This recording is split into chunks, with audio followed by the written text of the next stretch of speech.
Friends, very very good life to you all. मैं doctor Kanchan Gupta अपने desk पे आप सबका स्वागत करती हूँ। आज जो मेरा सब्जेक्ट है वो बहुत इम्पॉर्टेंट है, specially for senior citizens. Problems of age after jumping from middle age to upper middle age, या how to cope with age of retirement which is more critical than storms of teen age. बुढ़ापा जो है वो हम सब पे आता है, हर किसी के जीवन में आता है, तो हमने उससे कैसे एडजस्ट करना है, क्योंकि बुढ़ापा और बचपना दोनों बिल्कुल एक सा होता है। कमज़ोर, दिमागी तौर से कमज़ोर, जिस्मानी तौर से कमज़ोर।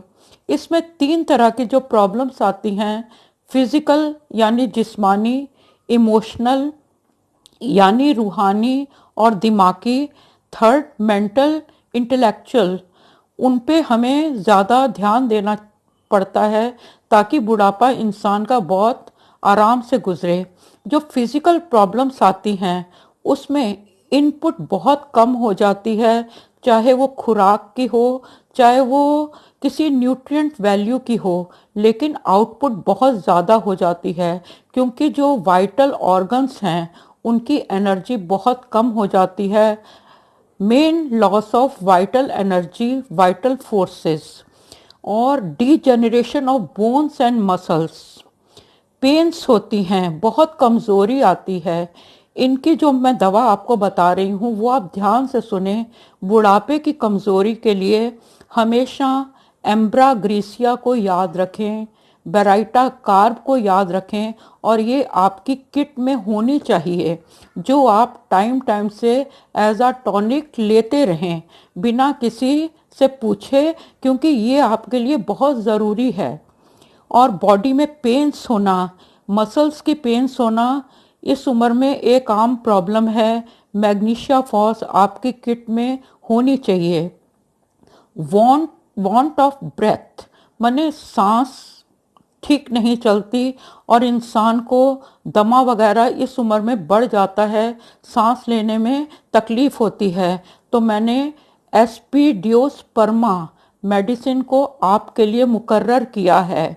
हाइपोक्सिया होता है, तो हाइपोक्सिया और सांस लेने में जो तकलीफ होती है, चलने में सांस रुकती है, थमती है, सीढ़ी चढ़ने में होती है, तो आप एस्पिडियोस्पर्मा को अपनी किट में ज़रूर रखें।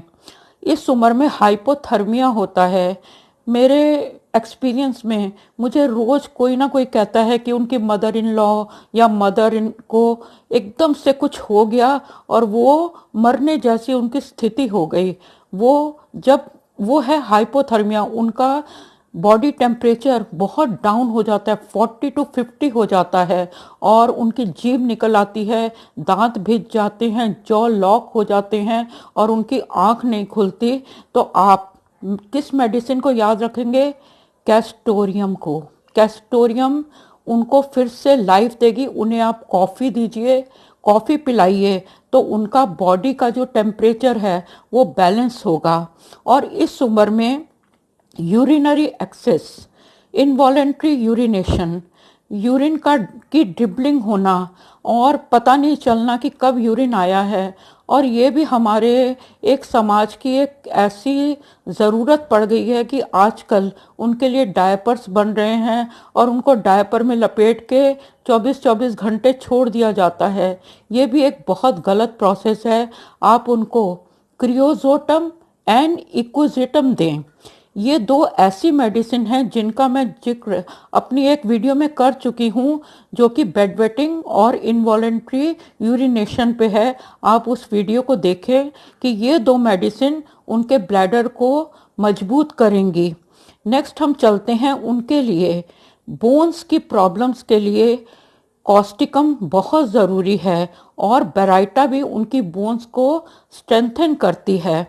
इस उम्र में एपेटाइट लॉस होता है, इंसान को भूख नहीं लगती। आप उनके खाने का ध्यान रखें।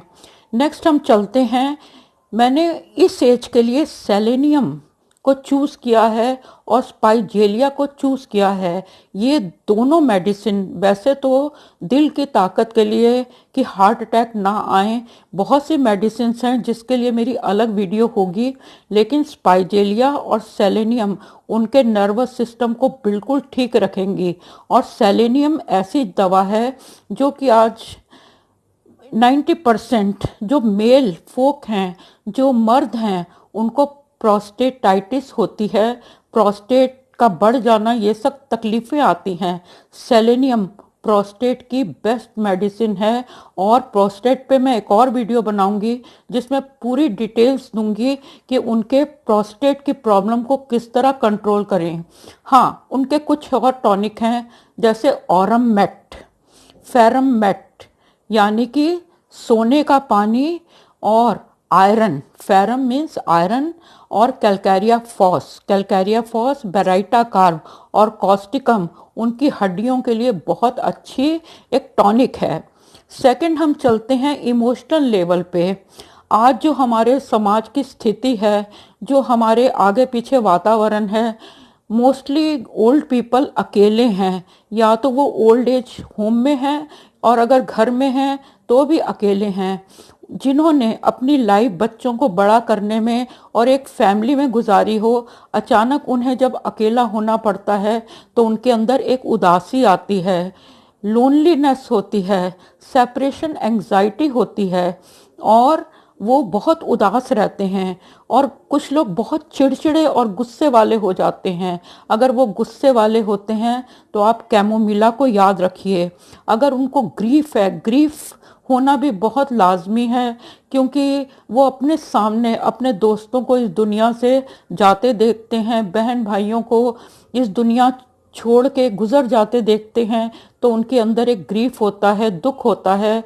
और आप इग्नेशिया की कुछ डोजेस दें तो उनकी उदासी में फ़र्क पड़ेगा। और सबसे ज़्यादा उन्हें आप अपनी काउंसलिंग दें, उनके पास बैठें, उनसे बातचीत करें, उनके लिए एक रौनक बने, उनको अकेला मत रहने दें।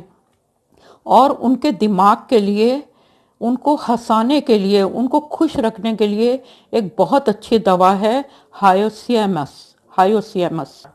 मेरी आप सबसे ये गुजारिश है कि आप अपने बुज़ुर्गों का ध्यान रखें, ख्याल रखें। उनको आपके प्यार की बहुत ज़रूरत है। आप 100% टाइम मत दें, लेकिन सिर्फ सब मिलके अपनी लाइफ का 10% भी टाइम इन बुज़ुर्ग लोगों को देंगे तो इनकी लाइफ में बहुत खुशी आएगी। उम्र बढ़ने के साथ हाथों के जो प्रिंट्स हैं, फिंगर प्रिंट्स भी हल्के पड़ जाते हैं। तो जिन बुज़ुर्गों ने हमें अपनी ज़िंदगी दी और अपने चेहरे पे झुर्रियाँ ली, इस विषय पे, इस सब्जेक्ट पे मैंने एक बहुत बड़ी कविता लिखी थी। उसकी मैं 4 लाइनें आपको सुना रही हूँ। मेरी कविता कुछ इस तरह है। जिंदगी यूं गुजरी कि गुजरती चली गई, जिंदगी यूं गुजरी कि गुजरती चली गई, हाथों की लकीरें चेहरों पे उतरती चली गईं, पतले हो गए हथेलियों की लकीरों के निशान, पतले हो गए हाथों की लकीरों के निशान, आँखों के आगे भी एक धुंध हो गई। जिनके साथ ये उम्र पेश आ रही है उनका ख्याल रखना बहुत ज़रूरी है। और अब मैं थर्ड तकलीफ़ को लेके चलना चाहती हूँ, जो मानसिक, मेंटल, इंटेलेक्चुअल है। ये लोग भूलने लगते हैं, फॉरगेटफुलनेस, डेमेंशिया, अल्जीमर। ये जो भूलना है, ये वो भूलते कुछ नहीं हैं, लेकिन वो उसको दिमाग तक लाके ज़ुबान से निकाल नहीं सकते। उनके आगे पूरा प्रिंट होता है, पूरी पिक्चर होती है उनके दिमाग में, लेकिन वो स्कैटर्ड होती है। और उस स्कैटर्ड फिल्म को हमने ही फिर इकट्ठा करना है, जिससे वो उनकी जो रिकॉर्डिंग है ब्रेन की, वो पीछे कई साल पीछे ना चली जाए। उनको अपने बचपन की हर बात याद रहती है, लेकिन अभी की हर बात भूल जाती है। तो इसके लिए आप 2 मेडिसिन याद रखें, एनाकार्डियम एंड कैलीफॉस। और एनाकार्डियम 2 मेमोरी की, यादाश्त की दवाएं हैं। जो कि ब्रेन सेल्स की डीजेनरेशन को रोकती हैं और इनको ज़्यादा भूलने की आदत जो है वो और ज़्यादा नहीं बढ़ती। उम्मीद है आपको मेरा ये छोटा सा लेक्चर पसंद आया होगा और आप उस हिसाब से 200 पोटेंसी में अगर उनको मेडिसिन देते रहेंगे तो ये इनका बुढ़ापा बहुत आराम से गुजरेगा। और अगर आपको मेरी ये वीडियो पसंद आई है आप शेयर करें, सब्सक्राइब करें। Thank you for watching. नमस्ते।